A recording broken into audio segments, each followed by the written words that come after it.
सभी साथी जल्दी से वीडियो के साथ जुड़ जाइए।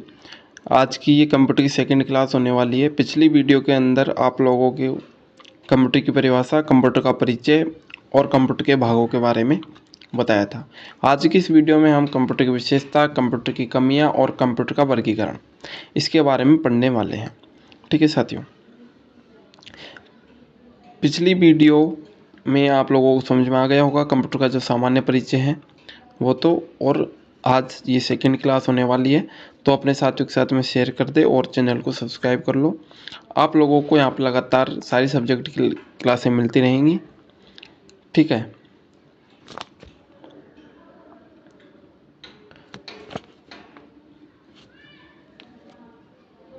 बात करते हैं कंप्यूटर की विशेषता की।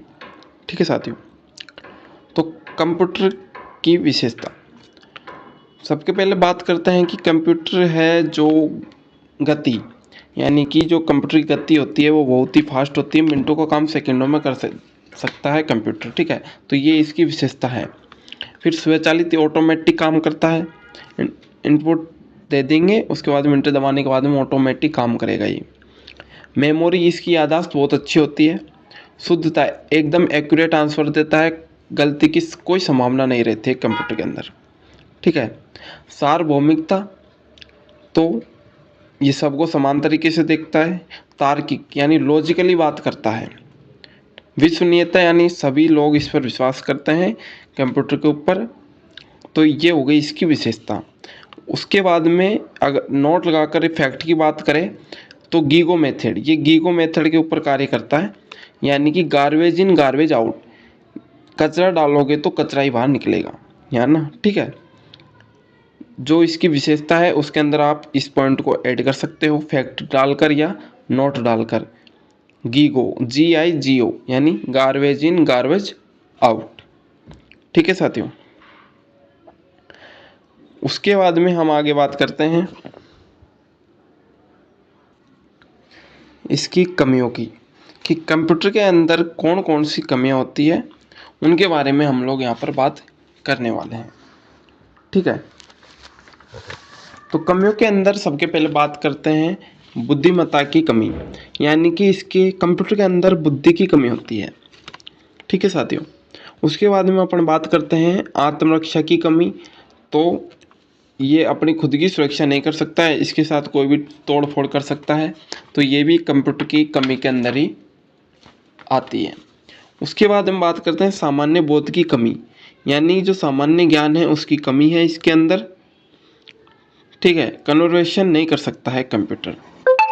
उसके बाद में वायरस का खतरा और विद्युत पर निर्भर, यानी कि ये विद्युत पर निर्भर होती है, विद्युत के बगैर कंप्यूटर नहीं चल पाता है। ठीक है, आप लोगों को पता है इसके बारे में। वायरस का खतरा, जो हैकर होते हैं वो इस पर अटैक कर देते हैं और आपके डाटा को चुरा भी सकते हैं।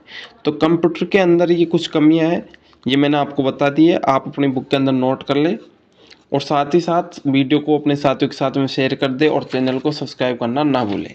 ठीक है, उसके बाद में कुछ फैक्ट है इसके अंदर भी, या नोट लगा कर लिख सकते हो आप लोग, कि कंप्यूटर के अंदर कृत्रिम बुद्धि होती है। ठीक है, और जो इंसानों के अंदर प्राकृतिक बुद्धि होती है।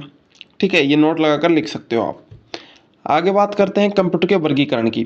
तो कंप्यूटर का वर्गीकरण मुख्य रूप से 3 प्रकार से किया जाता है साथियों, एक आकार के आधार पर, एक कार्य के आधार पर और एक प्रयोग के आधार पर। इसके अंदर बात करेंगे आकार के आधार पर 4 भागों में बांटा गया है, माइक्रो, मिनी, मेन फ्रेम और सुपर। माइक्रो क्या होता है? माइक्रो कंप्यूटर क्या होते हैं कि ये बहुत ही छोटा होता है इनका आकार। इसके अंदर पॉइंट ऐड कर सकते हो आप, है ना, 1 2 3 4 ऐसे डाल के, कि माइक्रो जो कंप्यूटर है वो आकार में बहुत छोटे होते हैं, इनका मूल्य भी कम होता है और ये सिंगल यूजर होते हैं, यानी एक व्यक्ति इसको यूज कर सकता है माइक्रो कंप्यूटर को। ठीक है, और इसकी जो मेमोरी और जो प्रोसेसिंग गति है वो बहुत ही धीमी होती है। उसके बाद हम अपन बात करते हैं मिनी कंप्यूटर की। तो मिनी कंप्यूटर की जो गति और प्रोसेसिंग की गति है, स्टोरेज और प्रोसेसिंग की गति माइक्रो से अधिक होती है और मेन फ्रेम से कम होती है। इसे एक से अधिक व्यक्ति यूज कर सकते हैं, ये थोड़े महंगे आते हैं। बात करते हैं मेन फ्रेम की। तो मेन फ्रेम की जो प्रोसेसिंग गति है और जो स्टोरेज क्षमता है वो माइक्रो और मिनी दोनों से ज़्यादा होती है। ठीक है, और इनका आकार भी थोड़ा बड़ा होता है। ठीक है, और इसके साथ अनेक सीपीयू जोड़ सकते हैं। उसके बाद में अपन बात करते हैं सुपर कंप्यूटर की। तो सुपर जो कंप्यूटर होता है यह आकार में सबसे बड़ा होता है और इसकी प्रोसेसिंग और जो मेमोरी है या स्टोरेज है वो सबसे अधिक होता है इन चारों में, ठीक है। उसके बाद हम बात करते हैं इसमें अनेक सीपीयू भी लगे होते हैं और इसका जो उपयोग है वो अधिकतर मौसम की भविष्यवाणी हुई वैज्ञानिकों के द्वारा आदि में इसका किया जाता है। आगे बात करते हैं तो भारत के पास में एक परम 10,000 एक सुपर कंप्यूटर था भारत के पास, परम 10,000। इस तरह से आप लोगों को इसमें पॉइंट डाल के और चारों को याद कर लेना है, ठीक है साथियों। इसके बाद में हम बात करने वाले हैं कार्य के आधार पर कंप्यूटर का वर्गीकरण, ठीक है।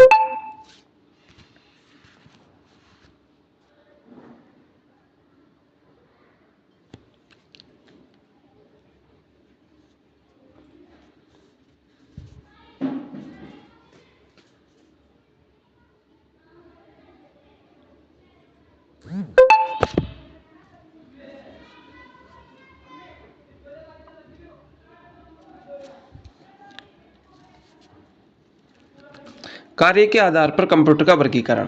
कार्य के आधार पर कंप्यूटर को मुख्यतः 3 भागों में बांटा जाता है। पहला है डिजिटल, दूसरा है एनालॉग और थर्ड आता है आप लोगों के हाइब्रिड। बात करें अगर अपन डिजिटल कंप्यूटर की तो यह केवल संख्याओं पर ही काम करता है।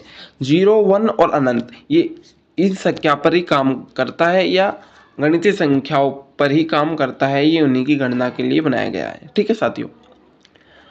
इससे हम गणितीय समस्याओं का समाधान निकाल सकते हैं डिजिटल कंप्यूटर के द्वारा।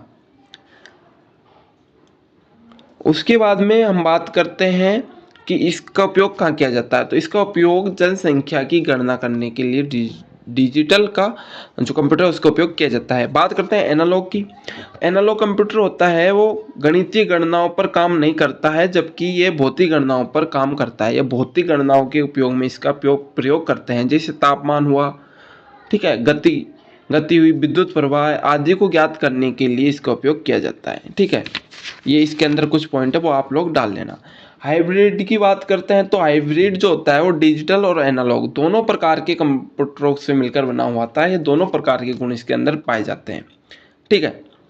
इसके बाद में अपन बात करते हैं प्रयोग के आधार पर कंप्यूटर। तो 2 प्रकार के होते हैं प्रयोग के आधार पर कंप्यूटर, एक होता है साधारण और एक होता है विशेष।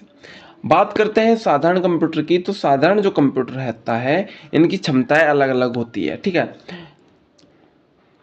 इनका जो